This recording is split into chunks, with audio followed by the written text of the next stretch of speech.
Je vous informe que ce podcast est entièrement réalisé avec des voix humaines. L'attention, c'est un peu comme la sincérité. Il faut en avoir un petit peu déjà pour se rendre compte qu'on en manque. Bienvenue pour ce podcast. Je suis Julien Desbordes. Je pratique et j'enseigne les arts internes et plus particulièrement le Tai Chi Chuan. Pour être au courant de tous les stages et événements que je propose, vous pouvez aller sur hmetaichi.fr. hmetaichi.fr.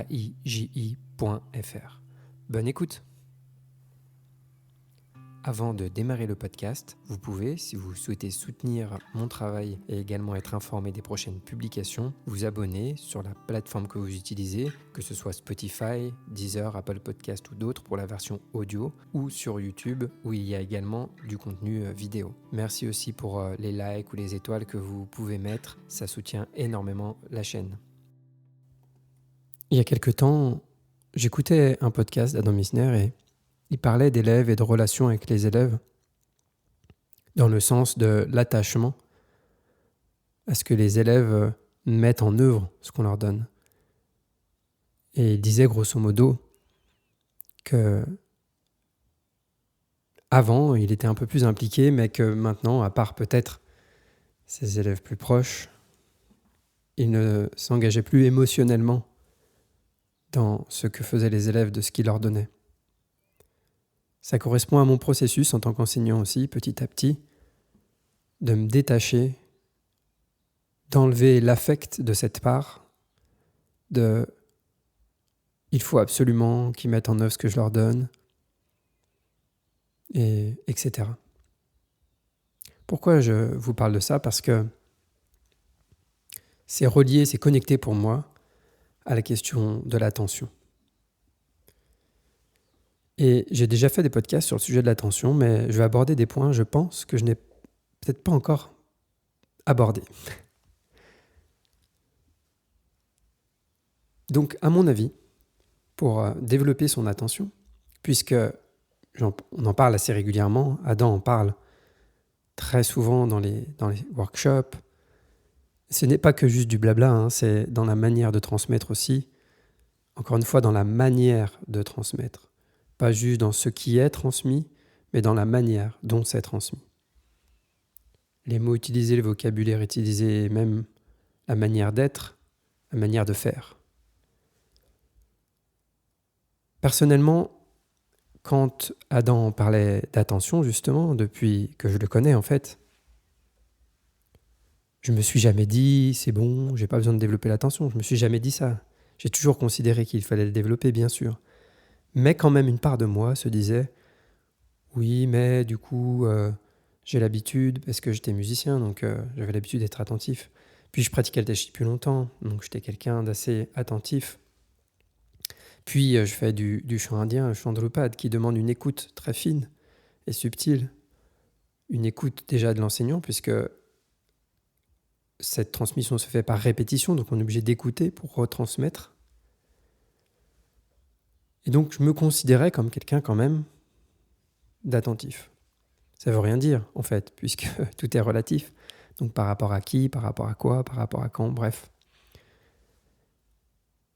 Mais j'étais loin de me rendre compte d'à quel point je manquais et d'à quel point j'avais besoin de développer l'attention. Et je vois souvent ce cas de figure, c'est-à-dire un peu la même manière de penser que moi il y a quelques années. Particulièrement de la part de pratiquants, quand c'est des personnes qui pratiquent depuis longtemps, et donc qui considèrent déjà avoir acquis certaines choses. Bon, c'est pareil pour le relâchement, c'est pareil pour d'autres aspects. C'est pour ça aussi que je faisais le parallèle avec la sincérité. Donc on va aborder pour ce podcast 4 points qui me semblent importants et qui sont interconnectés. Le premier point, c'est important.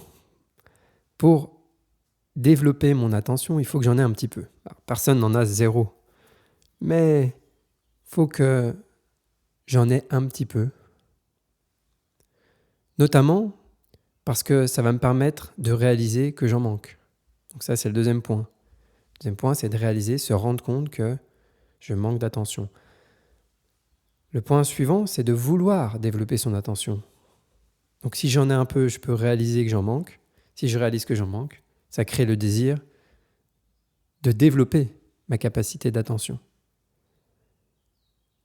Qui m'amène au point suivant, le 4e point, qui va être de mettre cette qualité au premier plan dans mon entraînement. De considérer cette qualité au premier plan.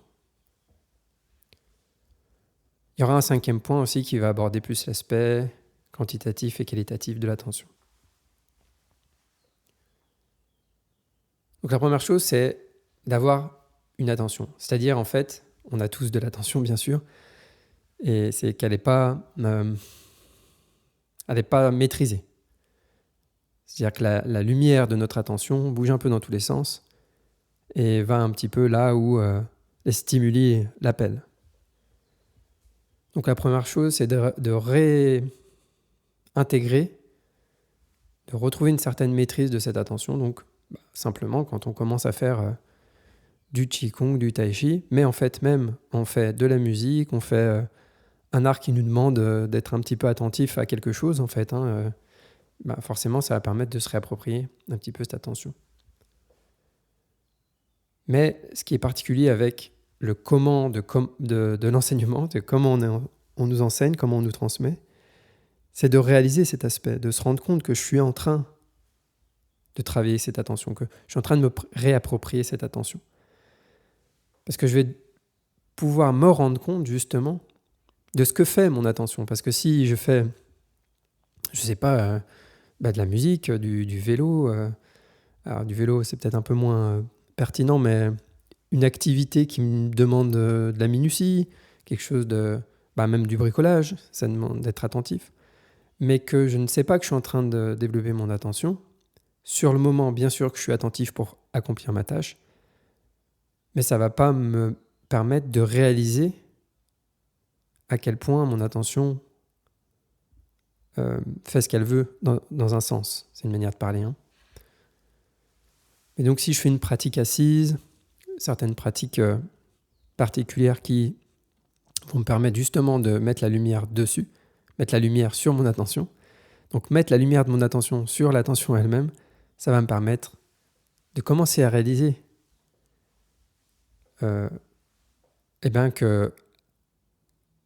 qu'est-ce que fait mon attention ? Quel est son mouvement ? Qu'est-ce qui l'attire ? Etc.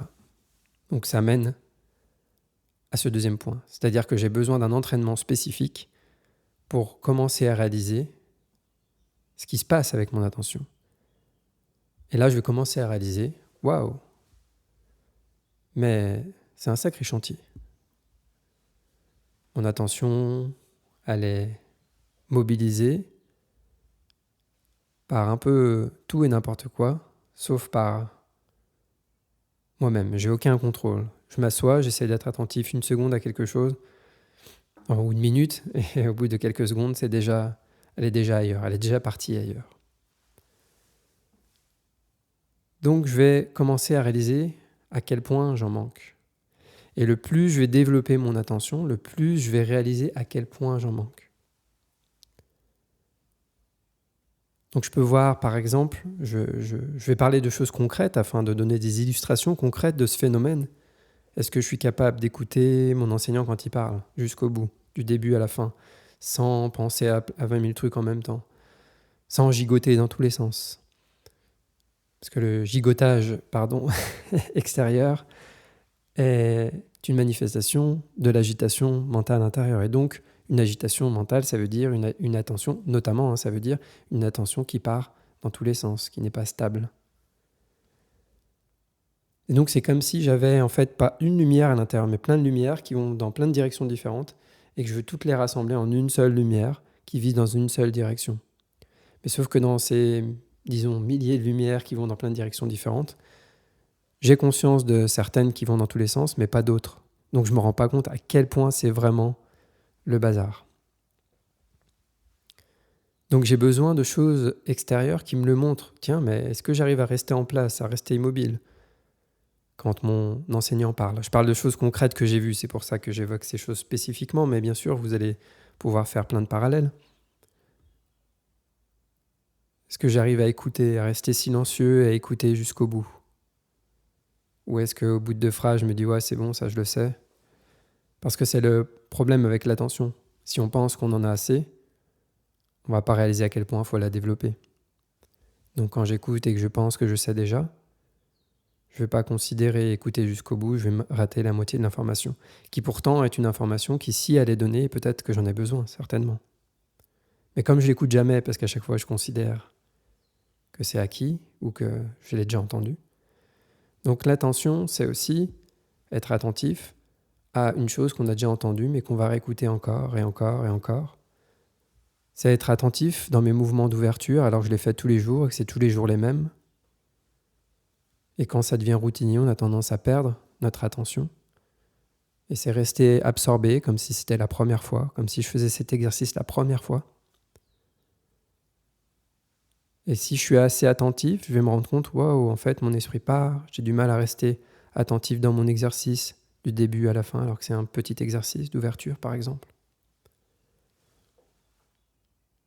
Et le fait de réaliser ça, ça peut être un moteur. Ça peut être un moteur pour, waouh, mais moi, j'ai vraiment envie de développer mon attention. Parce que je me rends compte que j'en manque. Donc ça crée le désir. Je veux développer mon attention. Comme je le désire vraiment, ça donne de la puissance à l'entraînement, de la puissance à développer cet aspect. Donc quand je commence mon entraînement, j'ai le désir pour développer mon attention. Je n'ai pas que le désir pour faire du tai chi ou pour faire des mouvements, mais aussi pour développer mon attention. Voir à quel point la capacité d'attention est liée au calme, à quel point le calme c'est agréable. J'ai le désir de développer ce calme parce que c'est agréable, c'est appréciable. Si je trouve ça agréable, je vais augmenter le désir pour vouloir le développer.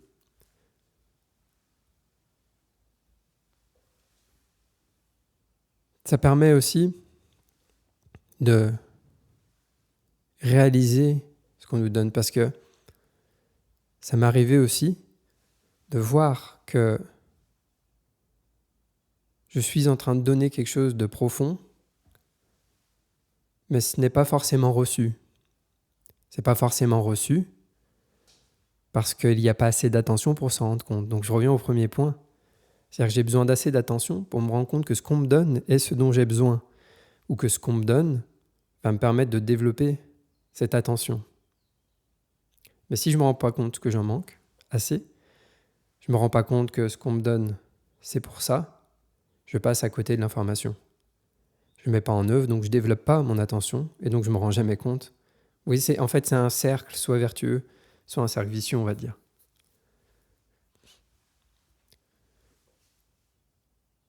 Donc, avoir un peu d'attention et entraîner mon attention va me permettre de réaliser que j'en manque et va créer le désir pour en développer plus et créer un cercle qui va me permettre de réaliser un peu plus ce que dit mon enseignant, surtout quand il aborde ce genre de sujet, les sujets de l'attention.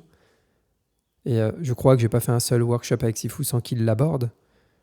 Et c'est juste que je réalise à chaque fois un peu plus à quel point c'est important et quelque chose qu'il y a derrière de profond, dont je ne pourrai absolument pas parler. C'est quelque chose à expérimenter. C'est des réalisations intérieures qu'on fait et qui nous permettent de réaliser ça. Et c'est pour ça que sans un minimum de réalisation, on peut entendre des informations et elles nous passent à côté. Et quand on a réalisé quelque chose, l'information va rentrer d'une autre manière, et ainsi de suite. Et tout ça va peut-être faire en sorte que, en tout cas au moins pendant un moment, je vais mettre la question de l'attention au premier plan dans mon entraînement. Ça veut dire que je peux faire tout mon entraînement de tai chi, je fais mes ouvertures, mes postures, mes songong, ma forme, peu importe, le travail à deux, et mettre au premier plan la question de l'attention. Alors, c'est pas juste se dire « Ok, je mets au premier plan la question de l'attention », il faut savoir dans quoi on met notre attention dans chaque exercice, bien sûr. Et ça rejoint bien sûr la question des instructions. C'est-à-dire, c'est très simple, notre attention, il suffit de la mettre dans les instructions, si tant est qu'on a des instructions claires. Et c'est tout ce qu'on a à faire. Mais si je me dis d'avance, ok, j'entraîne mon attention, donc je les mets dans les instructions. Et c'est pas une histoire de... comment dire ? C'est pas une histoire de... Les instructions, c'est qu'une manière de développer les compétences de Tai Chi. Les instructions, c'est aussi une manière d'entraîner ma clarté et mon attention. C'est aussi ça, la question de l'instruction. Donc pour moi, personnellement, c'est aussi un des aspects de suivre les instructions, de ne pas mélanger, de ne pas mixer, etc. C'est aussi une manière d'être clair et d'entraîner son attention sur ce qu'on a décidé d'entraîner, qui sont les instructions, plutôt que des choses qu'on invente, des choses qu'on imagine, etc.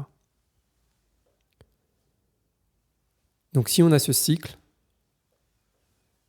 on entraîne un peu notre attention au départ, qui nous permet de réaliser où on en est, on va dire, plutôt que de réaliser que j'en manque, on peut dire réaliser où j'en suis un peu plus, c'est-à-dire de me rendre compte un petit peu plus, comme si j'étais devant une grande montagne, il y avait des nuages et je ne vois pas le sommet, je ne sais pas où il est le sommet, j'ai aucune idée d'où il est. Je ne vois pas du tout comment est foutue la montagne parce qu'il y a plein de nuages qui m'empêchent de voir, ou des grands arbres, et je ne vois rien du tout. Et au fur et à mesure que je monte, je vois un petit peu plus, je vois un peu plus haut, je vois un peu plus ce que je viens de traverser aussi, je me rends un peu plus compte de ce qui se passe. Et petit à petit, le sommet, je le vois pas encore, mais je distingue un peu plus. Et on se rend un peu plus compte du chemin qu'on a à faire. Et si je me rends compte de ça, il peut y avoir deux façons de réagir. Soit on est découragé, oh là là, je suis trop dans les choux, c'est même pas la peine. Ou c'est, waouh, il y a un sacré chemin à parcourir, allons-y tout de suite, j'ai pas de temps à perdre, on y va. Et bien sûr, c'est cette deuxième option que je vais encourager. C'est de se dire, ok, là, il faut y aller. Là, il faut que je développe cette qualité-là. Donc, de réaliser un peu plus où j'en suis va me permettre de créer le désir, ce que je viens de dire, le désir, et donc de mettre ça au premier plan. Super important. Si tant est qu'on ait envie de développer notre attention. Mais si on veut faire du tai chi et qu'on veut développer les internes sans attention, de la manière dont on le voit, ou que je le vois, c'est même pas la peine, ça ne marchera pas. Il y a une dernière question que je vais aborder juste brièvement, c'est la question de la qualité d'attention. Donc là, c'est surtout la quantité dont je parle, c'est-à-dire de me rendre compte que j'en manque. Ça veut dire qu'il y a beaucoup d'agitation, que c'est dispersé, etc. Donc, c'est parce que si je manque d'attention, je manque de calme aussi, c'est lié. Et mon attention dans mon corps, c'est ça qui va permettre au chi du tai chi aussi d'être créé, mis en mouvement. Il y a aussi l'aspect qualitatif de l'attention. Et ça, c'est pareil. L'aspect qualitatif, d'avoir une attention plus cool, plus douce, c'est plus affectueuse, c'est vraiment important. C'est vraiment important et aussi, ça fait partie des choses dans la manière d'enseigner qui vont être super importantes. Et on ne peut ne pas réaliser à quel point, 1, c'est important, à quel point, 2, ça fait la différence, à quel point, 3, c'est vraiment chouette de recevoir ça. Donc, encore une fois, un grand merci à ce que j'ai reçu, ce que je continue de recevoir comme enseignement. Ça m'a tellement apporté, tellement changé. Et c'est quelque chose que j'apprécie et que je ne veux pas dévaloriser. Donc, merci encore et merci encore. Voilà, j'espère que ça va vous porter, vous donner envie de développer votre attention. Et je vous souhaite à tous donc une très bonne pratique avec beaucoup d'attention et à bientôt. Oups, alors, petite édite, j'avais oublié de répondre à une question qu'on m'a posée sous une vidéo sur YouTube ou en podcast, je ne sais plus. Et j'avais dit que j'y répondrais lors d'un prochain podcast. Donc voilà, c'est au sujet de l'alimentation. Est-ce qu'il y a une alimentation particulière pour le tai chi ? Je ne peux pas répondre à cette question de manière générale, puisque ça va dépendre de chacun, de est-ce qu'on s'entraîne beaucoup ? Est-ce qu'on ne s'entraîne pas beaucoup ? Est-ce qu'on entraîne beaucoup ses jambes ? Est-ce que le corps est mis à rude épreuve, disons ? Est-ce que c'est très physique comme entraînement, etc. Je ne peux pas donner une réponse global, puisque chacun s'entraîne à sa manière. En tout cas, pour l'entraînement HME, et si on le fait sérieusement, c'est assez éprouvant et demandeur en termes de ressources. En plus de ça, on veut cumuler du chi, donc on a besoin de substances. Donc le conseil le plus simple et général que je peux donner, c'est de manger la vraie nourriture. Bien sûr, le minimum de nourriture transformée, pour pas dire pas du tout, la vraie nourriture substantielle, et d'avoir bien sûr un bon apport de protéines. Mais je réponds à ça rapidement ici parce que je ne suis pas diététicien ni rien, et je pense qu'aujourd'hui il existe beaucoup de podcasts, de contenus. On peut se renseigner assez facilement sur comment doit manger un sportif, etc. Si on s'entraîne sérieusement au tai chi, c'est éprouvant, c'est demandeur, et donc ça revient un peu à s'entraîner comme un sportif, quoi, de haut niveau, ou quelqu'un dont c'est le boulot. Donc ça dépend encore une fois du nombre d'heures qu'on y passe. Donc on peut prendre ça avec parcimonie, on peut doser selon, mais les informations sur manger sain, bien manger, etc., c'est des choses qu'on peut retrouver à différents endroits. Peut-être que je ferai un podcast avec quelqu'un de qualifié un jour en interview. Comme ça, il y aura des choses plus précises. Et moi, je ne veux pas trop me mouiller sur le sujet ici. Voilà. Désolé de ne pas donner plus d'indications, mais franchement, il y a beaucoup de contenu. Moi, j'écoute différentes choses sur le sujet de l'alimentation. Mais c'est, je pense, assez facile de voir qu'est-ce que c'est une nourriture saine, une nourriture qui nourrit vraiment, qui donne de la vitalité, etc. Et après, il faut un peu naviguer aussi parce qu'on est tous différents. Et donc, il peut y avoir certaines variables. Merci encore à toutes les personnes qui me soutiennent sur Tipeee. Et je vous rappelle que pour vous abonner au cours en ligne d'Adam Missner Discover Tai Chi, vous pouvez utiliser mon lien d'affiliation qui est en description ou sur mon site hmetaichi.fr. Et vous aurez, en vous inscrivant, accès à un mois gratuit. Je précise aussi que ce cours est sous-titré en français. Donc n'hésitez pas à essayer ce cours en ligne. Vous avez un mois gratuit sans engagement. Très bonne pratique à vous et à bientôt.